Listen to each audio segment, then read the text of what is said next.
पहला क्वेश्चन मुझे first chapter chemical reaction में से जो देखने को मिलता है, और अगर आप देखेंगे तो ये रिपीट हुआ है हमारा 21, 23, 24, तीनों सालों में ये क्वेश्चन आया है। क्वेश्चन क्या है? क्वेश्चन है define decomposition reaction, give one example each for thermal, electrolytic and photolytic decomposition.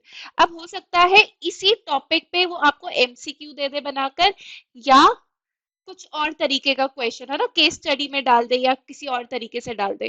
Right, तो हमको हर तरह के क्वेश्चन के लिए रेडी होना चाहिए। उसके लिए हमें अच्छे से कॉन्सेप्ट को समझना है। कॉन्सेप्ट क्या है? डिकम्पोजिशन रिएक्शन क्या है?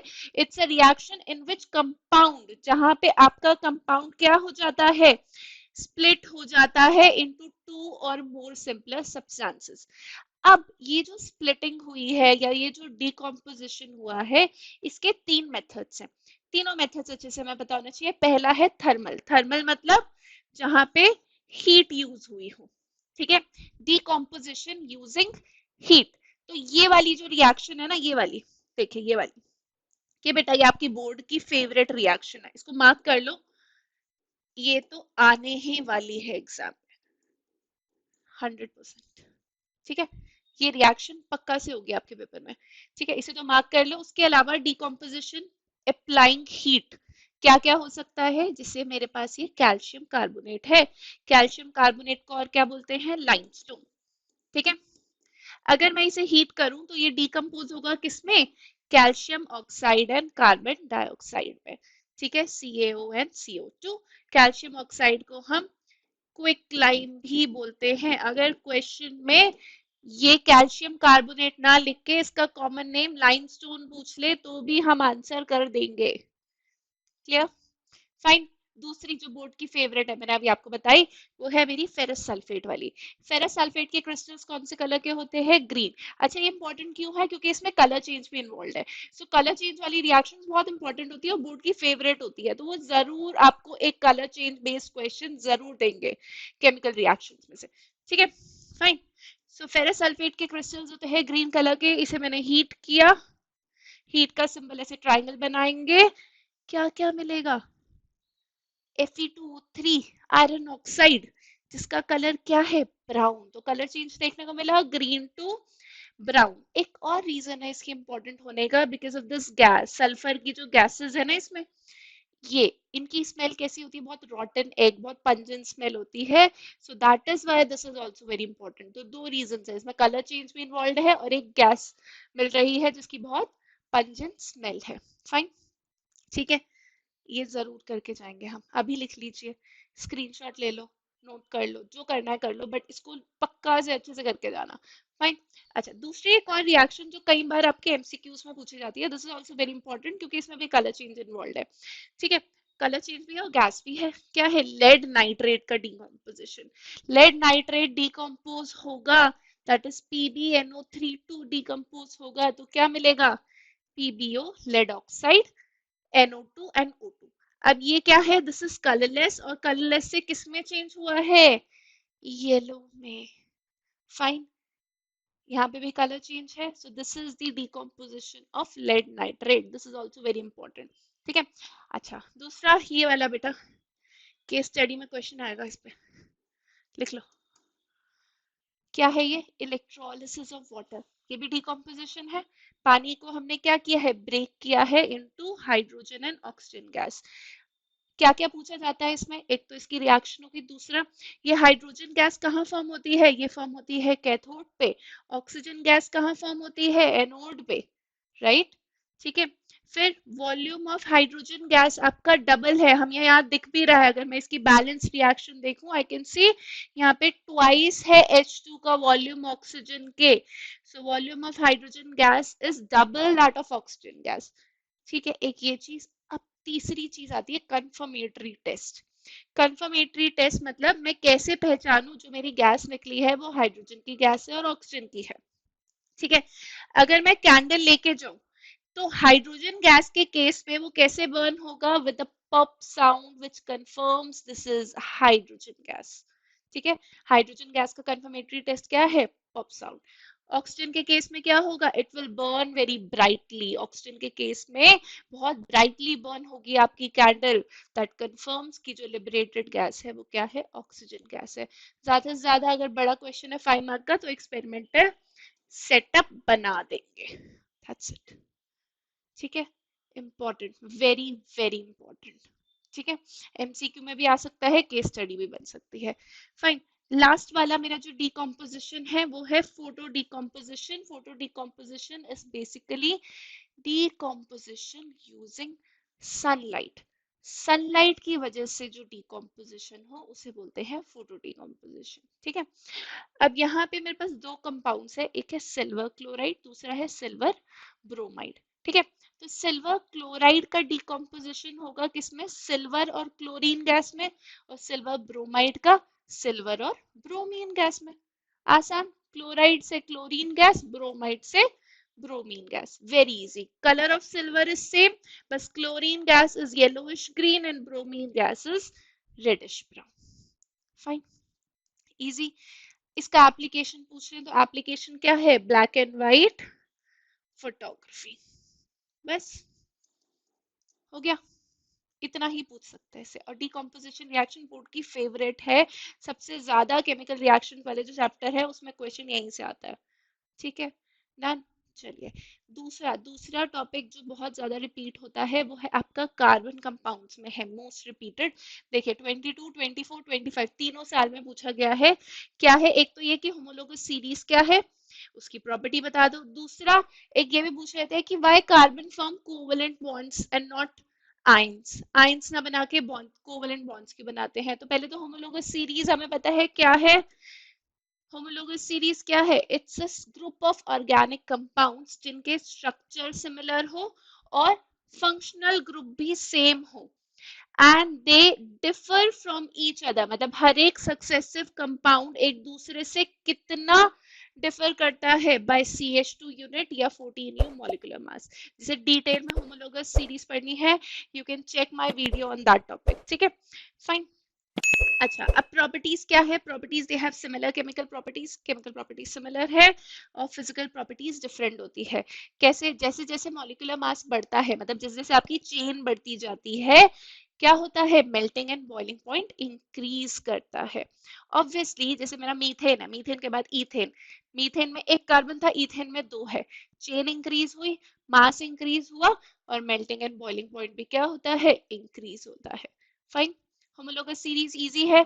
ठीक है, तो एक ये क्वेश्चन बहुत आता है, प्लीज इसे प्रिपेयर करके जाना, और ऐसे पॉइंट्स में ही लिख के आएंगे अच्छे से, जितना हम पॉइंट्स में आंसर लिखेंगे उतने अच्छे मार्क्स हमें मिलेंगे। फाइन, दूसरा, why carbon forms covalent bond, carbon covalent bonds क्यों बनाता है, ये बात तो हम कई बार कर चुके हैं।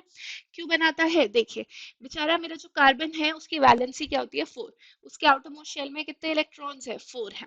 अब या तो वो 4 इलेक्ट्रॉन्स गेन करे या तो 4 इलेक्ट्रॉन लूज करे। अगर वो 4 इलेक्ट्रॉन गेन करता तो उस केस में जो मेरे 6 प्रोटॉन थे न्यूक्लियस के अंदर, उनके लिए बड़ा मुश्किल था 10-10 इलेक्ट्रॉन को होल्ड करके रखना। ठीक है, तो वो नहीं करेगा। दूसरा, या तो 4 इलेक्ट्रॉन लूज कर दे। अब एक इलेक्ट्रॉन को हटाने के लिए हमें कुछ एनर्जी देनी पड़ती है, 4 इलेक्ट्रॉन्स को निकालने के लिए we need a very large amount of energy, right. So ये भी थोड़ा इम्पॉसिबल सा था। तो कार्बन ने बेटा क्या किया, उसने कहा मैं थोड़ा सा एनर्जी का ध्यान में रखते हुए I prefer to share, I prefer to form covalent bonds. ठीक है, तो वो आयन बनाता ही नहीं है, वो कोवेलेंट बॉन्ड्स बनाता है because of these energy considerations.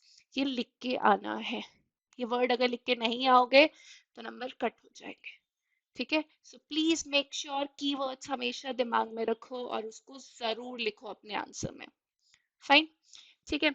Next next कौन सी चीज है जो बहुत ज्यादा रिपीट होती है, देखो मैं कई बार बता चुकी हूँ, human digestive system, very very important. अभी तक आप लोग भी देख चुके होंगे, आपके जितने भी स्कूल एग्जाम्स हुए होंगे, प्री बोर्ड्स हुए होंगे, सब में एक क्वेश्चन ह्यूमन डाइजेस्टिव सिस्टम में तो होता ही है, राइट। और अगर हम यहाँ भी देखें, देखिए 21, 22, 24 तीनों साल रिपीट हुआ ये वाला क्वेश्चन, ये क्वेश्चन सीधा रिपीट हुआ है। अब देख लीजिए कितना इंपॉर्टेंट है ये, है ना। अब ज्यादा से ज्यादा क्या हो सकता है इसमें, बाइल जूस, सलाइवरी, और इनकी जगह पे हो सकता है पेप्सिन, लाइपेस, इन सब के पूछ ले। ठीक है ना, तो हमें सारे एंजाइम्स के रूल्स पता होने चाहिए। अभी यहाँ पे इसका देख लेते हैं, बाइल जूस। बाइल जूस क्या है, मैंने यहाँ पे आप सिर्फ रूल भी बता सकते थे, बट मैंने थोड़ा आप लोगों के लिए एक्स्ट्रा इन्फॉर्मेशन दी है कि इन केस वो थोड़ा ज्यादा पूछ ले, लोकेशन पूछ ले, कहाँ से सिक्रीट होता है, right. So bile juice is secreted bye liver, ठीक है, and it's a greenish yellow liquid. करता सिक्रीट लिवर है, लेकिन स्टोर कौन करके रखता है, गॉल ब्लैडर, ठीक है। गॉल ब्लैडर इसको स्टोर करता है, और फंक्शन क्या है, टू इमल्सिफाई फैट्स और lipids. Emulsify means break down, ठीक है। जो बड़े बड़े मॉलिक्यूल्स होते हैं, बड़े बड़े ग्लोब्यूल्स होते हैं, उनको ब्रेक करता है छोटे मॉलिक्यूल्स पे। Fine, clear. अच्छा, फिर सलाइवरी अमाइलेज। सलाइवरी अमाइलेज क्या होता है, salivary amylase is secreted by the salivary glands present in our mouth. Yes, काम क्या है इसका, स्टार्च को डाइजेस्ट करना, ठीक है। It digest starch which is present in the food, जो हम खाना खाते हैं उसके अंदर स्टार्च होता है ना, उसको डाइजेस्ट करता है, उसको ब्रेक करता है into smaller molecules, that is sugar और ग्लूकोज। फाइन, ठीक है। विली, विली, विली तो हमें लार्ज इंटेस्टाइन में भी देखने को मिलती है, स्मॉल में भी देखने को मिलती है। अगर मैं स्मॉल इंटेस्टाइन की बात करूं, तो स्मॉल इंटेस्टाइन में ये क्या करती है, it provide large surface area for rapid absorption of digested food. खाने को जल्दी जल्दी एब्जॉर्ब कराए, एक बार खाना डाइजेस्ट हो गया उसके बाद क्या होगा, एब्जॉर्प्शन होगा, फिर एसिमिलेशन, फिर इजेशन। ये ऑल 5 स्टेप्स वी नो, है ना, पहले इंजेशन, फिर डाइजेशन, फिर एब्जॉर्प्शन, फिर एसिमिलेशन, फिर इजेशन। फाइन, ठीक है, क्लियर। ठीक है, ये एक बहुत इंपॉर्टेंट आपका नेक्स्ट पीवाईक्यू, ये वाला क्वेश्चन बेटा बहुत इंपॉर्टेंट है, मतलब आप देखिए 23 25 दोनों साल में पूछा है, ठीक है। क्या है, ड्रॉ स्कीमेटिक रिप्रेजेंटेशन। कई बार ये रिप्रेजेंटेशन आपको as fill in the blanks भी दे देते हैं कि बीच बीच में आपको कंप्लीट करना है, और कई बार पूरा बनाने को भी दे सकते हैं। तो चलिए मैं आप लोगों के लिए यहाँ पे बना के ही दिखाती हूँ। देखिए, ग्लूकोज है, ग्लूकोज का पहले क्या होगा, ग्लाइकोलिसिस। क्या होगा, ग्लाइकोलिसिस कहाँ पे होता है, इन साइटोप्लाज्म, ठीक है, साइटोप्लाज्म में हुआ। अब ग्लूकोज इज 6 कार्बन मॉलिक्यूल, और ये ग्लाइकोलिसिस हुआ, क्या बना, pyruvate. Pyruvate is a 3 carbon molecule, ठीक है। अब यहाँ पे 3 मैकेनिज्म है, क्योंकि देखो 3 पाथवेज क्वेश्चन में भी दे रखा है, और हमें तीनों पाथवेज बताने हैं। फर्स्ट पाथवे देखो, ये होगा इन माइटोकॉन्ड्रिया, ठीक है। माइटोकॉन्ड्रिया में होता है इन प्रेजेंस ऑफ ऑक्सीजन, जब ऑक्सीजन हो, ठीक है। क्या फॉर्म होता है, CO2, water, and energy in the form of ATP, ठीक है। और इस वाले केस में बहुत high amount of energy form होती है, और इसको हम एरोबिक रेस्पिरेशन भी बोलते हैं, ठीक है, in presence of oxygen. Fine, दूसरा, दूसरा बेटा, लैक, लैक की जगह पहले इन एब्सेंस कर देते हैं, चलो, इन एब्सेंस ऑफ ऑक्सीजन, अगर ऑक्सीजन हो ही नहीं, तब ये कहाँ पे होती है, ईस्ट सेल्स में, ठीक है। क्या फॉर्म होता है, फॉर्म होता है C2H5OH, this is what, ethanol, ठीक है। इथेनॉल फॉर्म होगा, plus CO2 plus energy, but energy यहाँ पे जो होती है वो काफी लो होती है, राइट, ठीक है। थर्ड, थर्ड क्या है, थर्ड है lack of oxygen. Lack of oxygen कहाँ पे होता है, मसल सेल्स, ठीक है। क्या फॉर्म होता है इसमें, lactic acid, again energy, yes, ठीक है। अच्छा, अब ये वाली जो दो है ना आपकी रेस्पिरेशन, एब्सेंस और लैक ऑफ ऑक्सीजन वाली, इन्हें हम एनेरोबिक रेस्पिरेशन बोलते हैं, एनेरोबिक, ठीक है, ये वर्ड याद रखेंगे, एनेरोबिक रेस्पिरेशन। फाइन, ठीक है, याद रहेगा। फाइन। इसको हम फर्मेंटेशन प्रोसेस भी बोलते हैं। और ये जो लैक्टिक एसिड होता है ये ड्यूरिंग हैवी एक्सरसाइज आपके मसल्स पे, आपने कभी देखा होगा मसल क्रैम्प्स होते हैं, that is because of the accumulation of lactic acid in the muscles, right. So ये दोनों आपके एनारोबिक हो गए, जिसमें ऑक्सीजन की कमी है, और जिसमें बहुत ज्यादा ऑक्सीजन मिली है वो एरोबिक है, और उसमें काफी high amount of energy generate होती है। Fine. This is very very important. इसको बहुत अच्छे से डायग्राम को प्रैक्टिस करेंगे 2-3 बार अपनी नोटबुक में बना के। फाइन। ठीक है, तो अब चाहे फिल इन द ब्लैंक्स में आ जाए, कैसे भी आ जाए, हम आंसर कर देंगे। ओके। ये भी देखिए, ये भी बहुत इंपॉर्टेंट है, हेरिडिटी में से ये क्वेश्चन काफी बार आता है। 21, 23, 24, ठीक है, तीनों साल में आया है। It is a matter of chance whether a couple will have a male और a female child.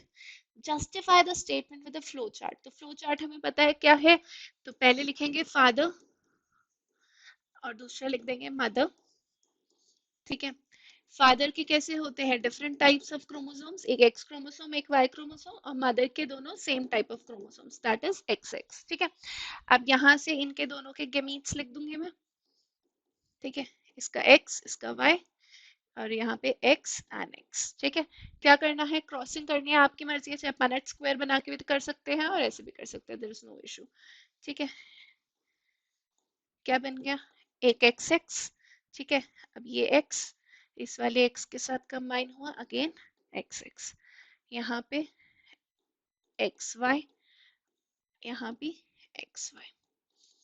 That's it. तो हमें क्या मिला देखो, x x, so 50% chance that there will be a female child and 50% chance that there will be a male child.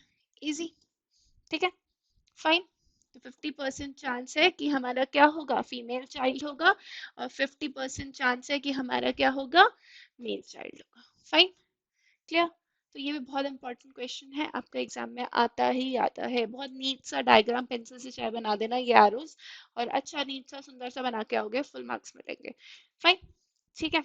चलिए और देखें, और क्या पूछा जाता है। हाँ जी, रे डायग्राम्स, देखो ये तो हर साल आता है। तो ये जो बच्चे ये सोच रहे हैं कि हम लाइट के रे डायग्राम छोड़ जाएंगे, तो प्लीज ऐसा बिल्कुल मत करना, क्योंकि वो 100% आने वाला है। उसका कोई ऐसा है ही नहीं कि नहीं आएगा, हर साल पूछते हैं वो। ठीक है।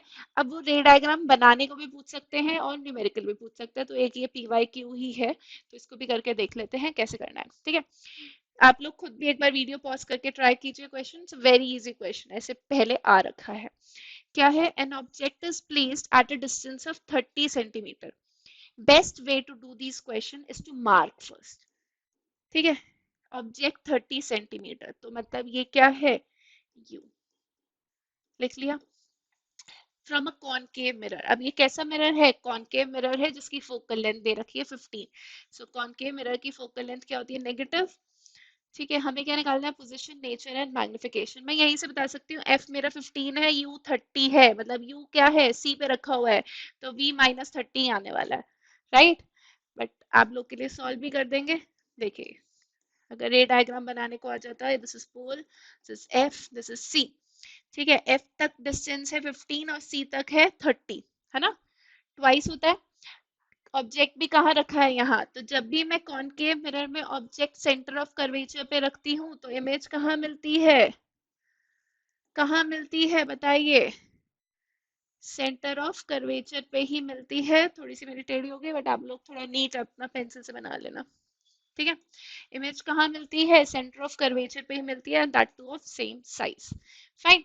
ठीक है। तो बिना सॉल्व करे भी मैं बता सकती थी मेरी पोजीशन ऑफ इमेज क्या थी, -30, बट आप लोग के लिए सॉल्व कर देते हैं। फॉर्मूला, मेरा फॉर्मूला यूज करेंगे, 1/v plus 1/u equals to 1/f। So 1/v क्या हो जाएगा, 1/f माइनस 1/u। f कितना है, -15, ये कितना है, -30, तो ये प्लस का हो जाएगा। फिर एलसीएम ले लेंगे, 30, दिस इज -2 + 1, सो -1/30। तो 1/v -1/30 है, तो v कितना हो जाएगा, -30 सेंटीमीटर। डन, फाइन, इजी हो गया। अब नेचर ऑफ इमेज दिख ही रही है, रियल एंड इन्वर्टेड है, मैग्निफिकेशन -1 ही होगा, राइट। फिर भी आप दिखा भी सकते हैं, formula is -v/u, -v -30 and -30, cancel cancel cancel, so magnification is -1। Fine, ठीक है, सबको क्लियर। कैलकुलेशन दिखा भी सकते हैं, डायरेक्ट भी आंसर कर सकते हैं, ठीक है, रे डायग्राम बना के भी शो कर सकते हैं। फाइन, चलिए देन और देखें। और क्या बहुत ज्यादा पूछा जाता है, power of lens and defect of vision. तो पावर ऑफ लेंस और डिफेक्ट ऑफ विजन को कंबाइन करके क्वेश्चन आने के सबसे ज्यादा चांसेस होते हैं, ठीक है। क्या हो सकता है, देखिए जैसे क्वेश्चन है, a person is unable to see objects clearly beyond 2 metre. कोई पर्सन है जो 2 मीटर के बाद, मतलब 2 मीटर उससे दूर वाली चीजें वो नहीं देख पाता, राइट। तो कौन सा डिफेक्ट होगा, बहुत आसान है, आप समझिए, उसको मतलब दूर का क्लियरली नहीं दिख रहा, right. 2 metres is a very far away point, और उसके दूर का मुझे नहीं दिख रहा क्लियरली। इसका मतलब उसको क्या है, उसको है मायोपिया, ठीक है। कैसे करेक्ट करे वो, क्या करे, he can use concave lens, concave lens use कर सकता है वो। फिर क्या पूछ रहे हैं, power of corrective lens. Power अगर निकालनी है तो पावर का फॉर्मूला होता है 1 upon focal length in metres. तो यहाँ मुझे फोकल लेंथ गिवन है, पता, देखिए, is unable to see objects clearly beyond 2 metre. मतलब ऐसे मान लेते हैं कि ऑब्जेक्ट की इनिशियल पोजीशन होनी चाहिए थी इंफिनिटी, ठीक है, लेकिन 2 मीटर तक अगर मैं रखती हूँ मैं तभी देख पाती हूँ, ठीक है। फॉर्मूला क्या होता है, 1/f is equal to 1/v plus 1/u। तो ये कितना हो गया, -2, ठीक है, माइनस सेम साइड ही बनेंगे, माइनस इंफिनिटी, देखो ये तो जीरो ही हो जाएगा। तो आपका जो फोकल लेंथ आ जाएगी -2 metre, right. 1/f is equal to 1/-2, so f will be -2, बस पावर निकल जाएगी, 1/-2, this is -0.5 dioptre. Concave lens की पावर नेगेटिव होती है, फाइन, ठीक है। तो सब कुछ गिवन था, बस क्वेश्चन में हमें पहचानना था, राइट, करेक्ट। चलिए और देखें क्या बहुत ज्यादा पूछा जाता है, अच्छा ओम्स लॉ। ओम्स लॉ पता है क्या होता है, बच्चे सोचते हैं मैम ओम्स लॉ तो बड़ा आसान सा है, क्या है, V is directly proportional to I, ये लिखाएंगे प्लीज, खाली ये लिख के आओगे नंबर नहीं मिलेंगे। इसमें एक एक वर्ड बहुत इंपॉर्टेंट है, सबसे पहले तो ये जरूर लिखना है एट कांस्टेंट टेम्परेचर, क्योंकि अगर टेम्परेचर कांस्टेंट ना हो तो ये रूल फॉलो नहीं होगा, right? So at constant temperature the current flowing through the conductor, जो current आपका कंडक्टर से फ्लो कर रहा है वो डायरेक्टली प्रोपोर्शनल होगा किसके, potential difference across the ends of the conductor, ठीक है। एक एक लाइन इंपॉर्टेंट है, डोंट मिस एनीथिंग, फाइन। पहले ये लिखना है फिर ये भी लिख के आना है, ठीक है। I proportional to V, then V equals to IR, where R is constant of proportionality called resistance।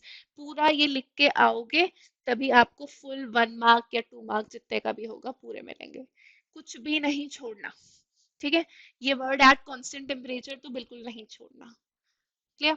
अच्छा, फिर क्या पूछ रहे हैं, list the factors on which resistance depends. तो रेजिस्टेंस किस किस पे डिपेंड करती है, it depends upon the length of the conductor, it is directly proportional to the length and inversely proportional to the area of cross section, ठीक है। Nature of material and temperature, अब ये जो दो फैक्टर्स है ना, इस पे क्वेश्चन 100% है पेपर में, 100% क्वेश्चन इस पे है, फाइन। अच्छा ठीक है, चलो वो तो जो होगा देख लेंगे, और क्वेश्चंस कैसे आ रखे हैं। एक बहुत इंपॉर्टेंट सा पॉइंट है जो मैं आपको बताना चाहती हूँ, if a wire is stretched to double its length what will be the resistance। क्या बोला, एक वायर है, ठीक है, एक वायर है, उसको मैंने क्या किया, उसको मैंने स्ट्रेच किया, ठीक है। वायर की लेंथ से इतनी लेंथ थी, उस वायर को हमने स्ट्रेच किया, तो रेजिस्टेंस में क्या चेंज आएगा, ठीक है। तो जरा फॉर्मूला देखते हैं, फॉर्मूला क्या है, रेजिस्टेंस क्या है, it is directly proportional to length and inversely proportional to area.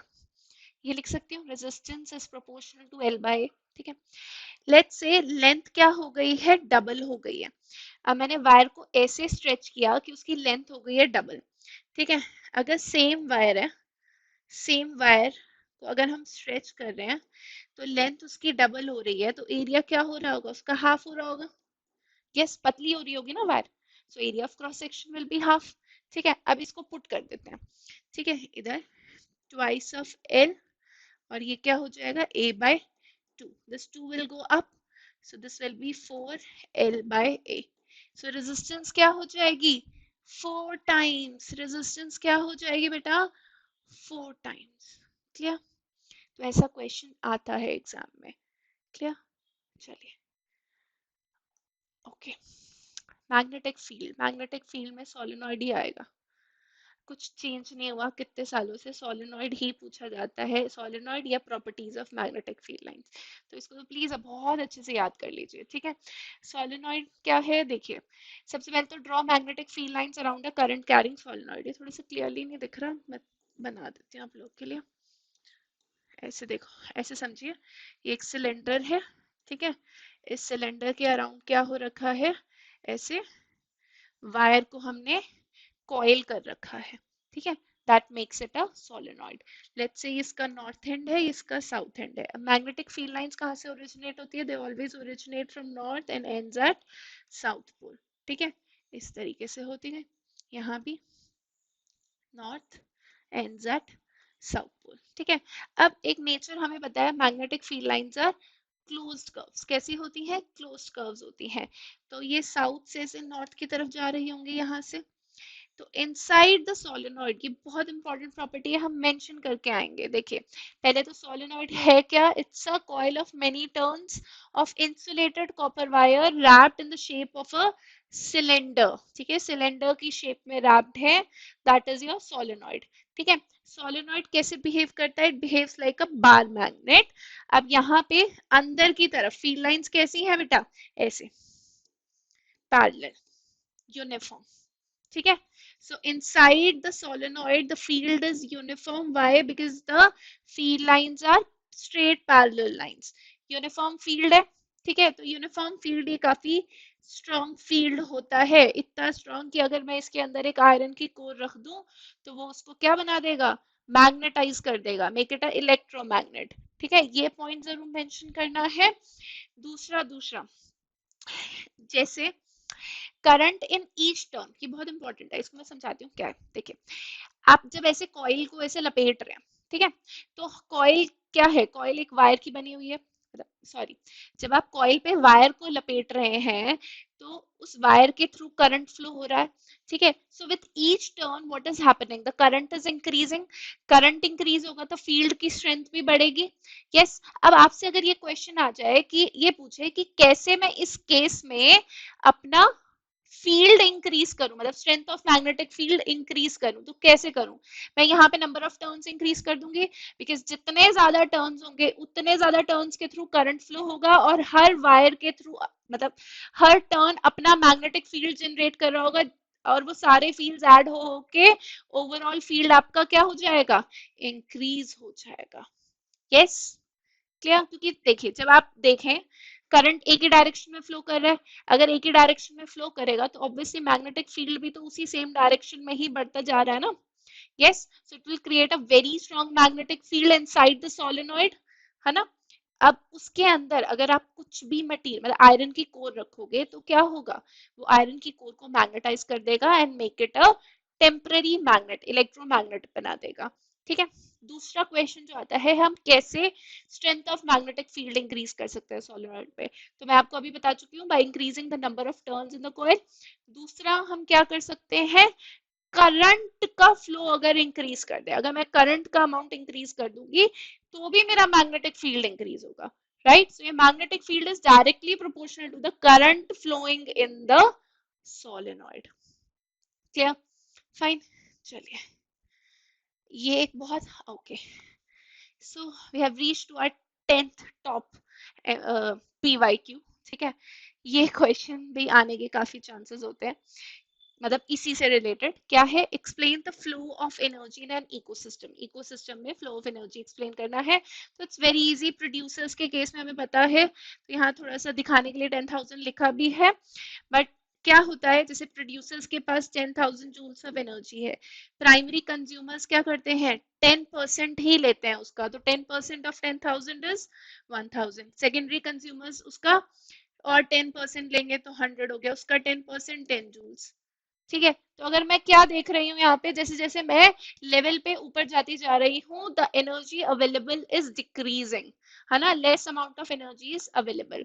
इसी वजह से हमारे यूजुअली ट्रॉफिक लेवल्स 3 से 4 तक ही लिमिटेड होते हैं, क्योंकि अगर हम इससे ज्यादा हायर जाएंगे फूड चेन में तो जो भी सबसे टॉप में होगा उसको बहुत कम एनर्जी मिलेगी, right, very less energy will be available to the species which is at the topmost level of the food chain, right? ठीक है, रीजन उसका यही है। तो ये एक्सप्लेन करने को आएगा, तो please do mention 10% law. 10% law mention बिना आंसर नहीं करके आएंगे, ठीक है। पिरामिड तो ऐसे बना देंगे, right, producer, primary consumer, secondary, tertiary, right, it's very easy, ये बना देंगे। और ये लॉ जरूर लिख के आना है।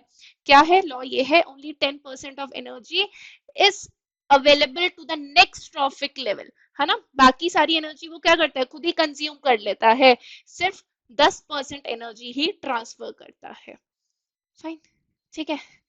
तो बेटा ये सारे पीवाईक्यूज इतने रिपीटेड है और इतने इंपॉर्टेंट है कि गारंटीड 35 मार्क्स का पेपर यहीं से ही होता है, ठीक है। तो मतलब आप ये मान लीजिए कि आप 50% तो यहीं पे सिक्योर कर लेंगे और बाकी तो आप पढ़ ही रहे हैं, राइट। आई नो आप लोग सब 95 प्लस लेने के लिए बढ़ रहे हैं, तो प्लीज ऐसे ही पढ़ते रहे। And for more tips and tricks you can see my playlist, आपको और आइडिया भी लग जाएगा कि हम लोग कैसे आप लोग की और हेल्प कर सकते हैं इन योर बोर्ड प्रिपरेशन, ठीक है। Bye bye.